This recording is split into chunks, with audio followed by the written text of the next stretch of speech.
Quel paysage, contenu dans son œil, a-t-il emporté au moment du trépas? L'incandescence de la vie l'a rompu à la puissance de son art. Sur la terrasse qui surplombe l'azur iridescent et huileux, Nicolas de Staël chute. Car à cet instant, la pesanteur n'existe pas. Le corps se disloque dans son abandon à l'inachevé. Celui d'avant, celui d'après. Seul absolu, ce qui transmue. Dans la plus grande complétude que revêt la contemplation même. Une concentration que crée le mouvement de son immobilité apparente.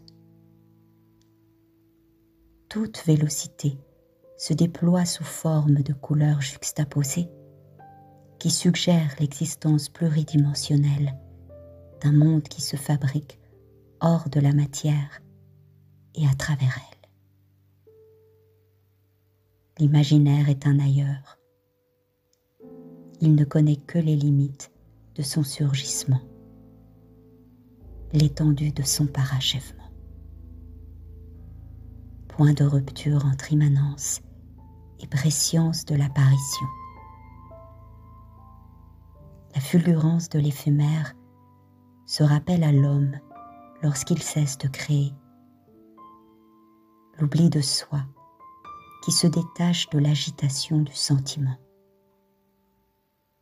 L'expérience sensorielle à l'œuvre. S'engouffrer dans la rainure du trait creusé par le geste. Une perspective que structurent les interstices des volumes chromatiques. S'y glisser.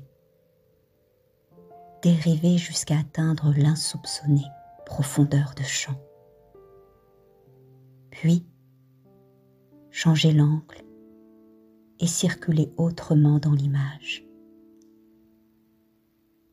De représentation en interprétation, la réalité n'est pas le simulacre, la croyance. L'illusion s'invente réalité, désirée, promise et offerte.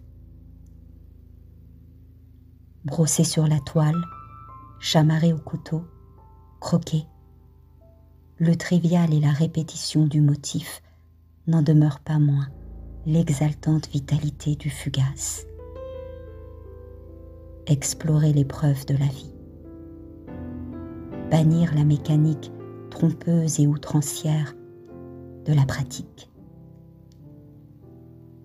Vivre abondamment, à en mourir. L'exigence d'une perfection insoumise, libertaire. Créer, en sonder l'itinéraire, l'instinct du vide et son univers corollaire.